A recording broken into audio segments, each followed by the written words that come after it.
वक्फ bill को लेकर आखिर फैसले की वो घड़ी आ ही गई जब फैसला होगा कि वक्फ बिल पे रोक लगना है या वक्फ बिल को हरी झंडी कोर्ट दिखाएगा। फैसले की इस घड़ी में आज क्या कुछ हुआ और क्या कुछ फैसला होने वाला है, इस एक वीडियो में अगर थोड़ा भी आप कानून के जानकार होंगे, समझते होंगे सुप्रीम कोर्ट के और हाई कोर्ट के हियरिंग को, तो इस एक वीडियो में आप समझ जाएंगे कि किसकी जीत होने वाली है। और आने वाले कुछ घंटे में सीजीआई स्वयं जो है सुप्रीम कोर्ट से ये आपको पता चल जाएगा, खबरें आ जाएगी कि क्या कुछ होने वाला है वक्फ बिल को लेकर। देखिए, चिकनी चुपड़ी बात इस वीडियो में हम नहीं करने वाले हैं, क्योंकि हमें पता है ज़्यादातर इस वीडियो को देखने वाले मुसलमान हैं और वो इस आशा से आते हैं कि खबर ऐसी आ जाए जिससे लगे कि नहीं मुसलमानों की जीत हो गई, वक्फ बोर्ड जीत गया और ये तमाम चीज़ें। ऐसी कोई खबरें यहाँ पर आपको नहीं मिलेगी। जो सत्य है वही खबर हम आपको बताने का काम करेंगे। देखिए, आज की सुनवाई में जो सॉलिसिटर जनरल हैं, कल 3 घंटे से ज़्यादा उन्होंने सुप्रीम कोर्ट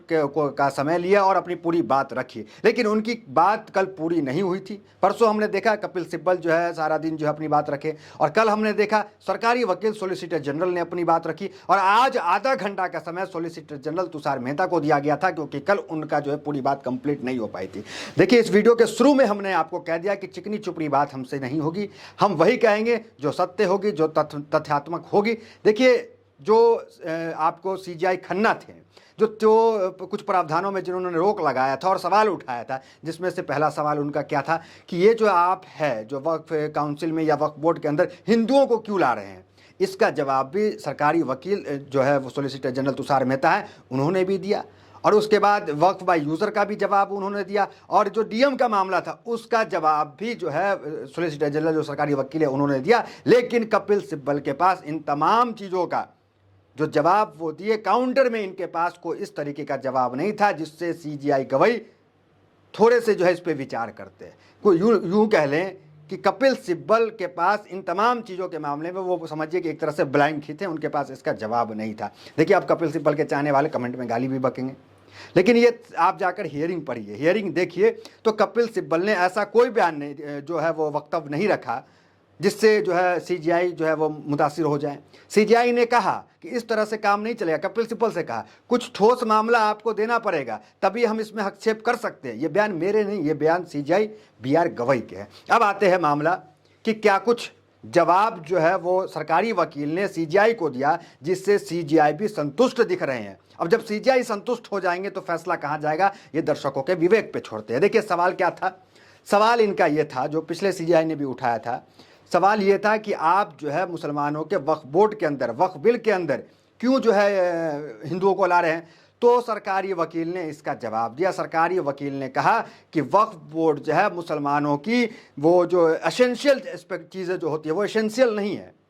वक्फ जो है वो मुसलमानों का पार्ट है लेकिन एसेंशियल नहीं है।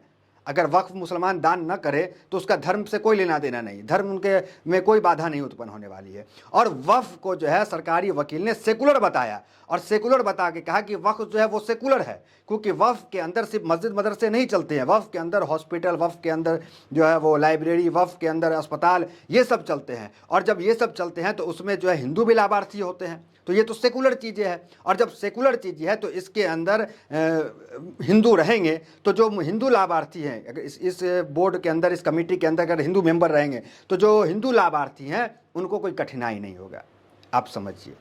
और इस चीज़ को अच्छे से चलाएंगे जो वक्फ बोर्ड वाले नहीं चला पा रहे हैं। ये बात किसने कहा, सरकारी वकील है। मतलब ऐसे एग्जाम्पल समझिए कि मेरी कोई ज़मीन है कहीं पे और मैं खेती कर रहा हूँ और मैं उससे साल में एक ही बार अनाज उत्पन्न कर पा रहा हूँ, लेकिन हमारा बगल वाला कोई आएगा पड़ोसी और कहेगा कि अरे तुम खेत छोड़ो, हम खेती करेंगे, तुमसे एक बार होता मैं 2 बार उत्पन्न करूँगा।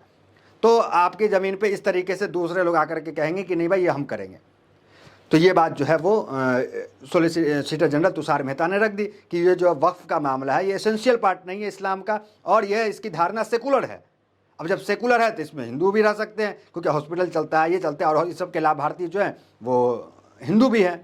तो ये तमाम इनका तर्क था। अब आइए इनका क्या इन्होंने तर्क दिया था कि उन्होंने सवाल किया था सीजीआई खन्ना ने कि आप जो है अपने जो हिंदू एंडोर्समेंट एक्ट है उसमें जो है आप रखेंगे मुसलमानों को, जो हिंदू मंदिर का बोर्ड है क्या उसके अंदर मुसलमानों को रखेंगे। तो इसमें सॉलिसिटर जनरल क्या कहते हैं, उसमें वो ये कहते हैं कि उसके अंदर जो है धार्मिक चीज़ें होती है वो सेकुलर नहीं है। तर्क सुनिए, उसके अंदर धार्मिक चीज़ें होती है, उसके अंदर हम नहीं रखेंगे किसी मुसलमानों को उस बोर्ड में, हिंदू बोर्ड में। क्यों? किसी मंदिर के बोर्ड में हम नहीं रखेंगे। सवाल सीजीआई ने किया था ना कि आप रखेंगे उनको अपने इंडोर्समेंट बोर्ड में, तो उन्होंने, तो इनका जवाब अब ये आया सीजीआई ये सरकारी वकील का, उन्होंने कहा कि नहीं हम नहीं रखेंगे मुसलमानों को, क्योंकि वो जो है सेकुलर उसका मामला नहीं है, वो जो है कॉम्युनल है, उसका धार्मिक मामला है। वो वहाँ पूजा पद्धति होती है, तमाम चीज़ होती है। वहाँ उस बोर्ड में जो है वो अस्पताल, मंदिर, मस्जिद, अस्पताल और या लाइब्रेरी या स्कूल नहीं चलते हैं, और उसके लाभार्थी जो है वो कोई मुसलमान नहीं है, तो इसलिए जो है वो वहाँ हम जो है उस बोर्ड में मुसलमानों को नहीं रख सकते हैं। तो ये दोनों का जवाब दे दिया। अब तीसरा ये डीएम के मामले को लेकर के, डीएम का मामला जहाँ तक था तो उसमें जो है सरकारी वकील ने ये कहा कि डीएम के अंदर जो डीएम है वो कोई फैसला नहीं लेंगे, ट्रिब्यूनल फैसला लेगा और कोर्ट फैसला लेगा, और जो डीएम है वो आपको कोई फैसला लेने का उनका नहीं, और डीएम जब तक जांच करेंगे तब तक वक्फ का जो वो उसको जो मिला हुआ है एक लोगो, वो नहीं हटने वाला है उससे। ये बात उसने कही। सीजीआई खन्ना ने एक और बात कही थी, उन्होंने कहा था जो 100 साल पुराना है, 110 साल पुराना है जो तमाम मस्जिद, उसकी कागज़ कहाँ से लाया जाएगा। उसको लेकर जो दलीलें दी, जो सरकारी वकील ने दलील दी, वो ये दी कि 1923 में भी जो वक्फ का कानून था उसके अंदर था कि आपके पास वक्फ की कोई प्रॉपर्टी है उसको रजिस्ट्रेशन 6 महीने के अंदर कराना है, तो 6 महीने के अंदर रजिस्ट्री क्यों नहीं कराया गया, और ये एसेंशियल था रजिस्ट्री कराना। और उसके बाद उन्होंने कहा कि 1954 में भी इसको घटा करके 3 महीना कर दिया गया, तो 3 महीना का रजिस्ट्रेशन क्यों नहीं हुआ। अब जब रजिस्ट्रेशन नहीं है, कागज़ नहीं है, उनका कहना सरकारी वकील का कागज़ तो हम मांगेंगे, अगर आपके पास कागज़ नहीं है तो फिर ज़मीन आपका नहीं है, वो सरकारी ज़मीन है। फिर ये तमाम बातें हुई, और उसके बाद कहा कि मान लीजिए फॉर एग्जाम्पल कि कोई सालों से मस्जिद चल रहा है और उसके पास जो वक्फ की कोई कागज़ नहीं है, वो रजिस्ट्रेशन नहीं कराए, तो वो तो सरकार की हो गई, लेकिन सरकार उस ढांचे को बदलाव नहीं करेगी और उसको एएसआई के हवाले कर देगी। एएसआई जो मोनूमेंट को देखता है, जैसे जामा मस्जिद एएसआई है, अभी संभल की मस्जिद जो है एएसआई है, तो फिर इस पर कपिल सिब्बल ने कहा कि नहीं ऐसा कैसे, तो फिर सीजीआई ने कहा कि नहीं, एएसआई में के अंदर रहने से आपकी धार्मिक पद्धति तो ये नहीं होती है ख़राब, आप तो नमाज़ पढ़ ही सकते हैं। हमने कई मंदिर देखा है एएसआई का जहाँ नमाज़ होते हैं, और अभी आपने देखा संभल है या फिर जामा मस्जिद है, ये सब एएसआई का दिन आता फिर भी नमाज़ होती है। तो ये तमाम चीज़ें हुई। अब इन तमाम सवालों का जवाब जो है, जो इन्होंने, आप माने या ना माने, ये जो सरकारी वकील थे इन्होंने जवाब तो पर अपने हिसाब से दे दिया, लेकिन इसका काउंटर जो है वो कपिल सिब्बल के पास नहीं होगा। देखिए अब कुछ लोग कहेंगे कि आप ही बता दो क्या काउंटर होता है, तो भाई हम कोई वकील नहीं है, हमें कोई उतने जानकार नहीं है वकालत के, ये तो कपिल सिब्बल जाने या जितने भी मुस्लिम पक्ष के वकील है वो जाने कि क्या मामला है। तो कुल मिलाकर यही चीज़ समझ में आया। और देखिए, और आज की सुनवाई में एक चीज़ और इस्लाम की बात निकल के आई, वो आपको हम बता दें क्या आई बात ये आई कि सरकारी वकील सॉलिसिटर जनरल ये कह रहे थे, आप देख सकते हैं स्क्रीन पे, वो ये कह रहे थे कि जो आदिवासी है, उसके आदिवासी मुसलमान है, उसकी ज़मीन वक्फ का हिस्सा नहीं होगी, ये उन्होंने कहा। जरा देखिए, tribal Muslim have a distinct culture identity, there land can not be dedicated as waqf. ये मेहता कह रहे हैं सरकारी वकील कि जो ट्राइबल हैं उनके ज़मीन को वक्फ नहीं किया जा सकता है, ये तमाम बातें। तो फिर इस पे जो है वो tribal Muslim have a distinct culture का, फिर उस पर क्या क्या जस्टिस, जो एक और जस्टिस साथ में BR गवई के बैठे हुए हैं दूसरे, वो जस्टिस AG मसीह, उन्होंने क्या कहा कि इस्लाम इज़ इस्लाम। ये कहते हैं कि मिस्टर मेहता, जस्टिस अगरसन said with Mister Mehta agreement that tribal Muslim have a separate identity, Islam is Islam, the religion is the same, the जज ऑब्जर्व। तो ये तमाम चीज़ें हैं। वो कहते हैं कि इस्लाम तो इस्लाम है, इसको आप अलग क्यों कर सकते हैं। तो ये बातें जो है आज निकल के सामने आई। कुल मिलाकर के अब आप समझ सकते हैं कि मामला किधर जा रहा है। ऐसी कोई भी बात इस सुनवाई में निकल के नहीं आई, और ना कपिल सिब्बल के ऐसा कोई, क्योंकि जज ने साफ कर दिया, सीजीआई ने साफ कर दिया, कुछ ठोस मामला लेकर के आप आएंगे तभी हम हस्तक्षेप करेंगे, नहीं तो कोई हस्तक्षेप करने का मतलब नहीं है। संविधान जो है वो, संसद जो है वो मंदिर होता है, संविधान का तमाम चीज़ें उसकी अलग मूल भावना होती है। ये तमाम बातें सीजीआई ने जो है वो मूल भावना की से जुड़ी हुई कही है। देखिए फिर से आपको पढ़ देते हैं।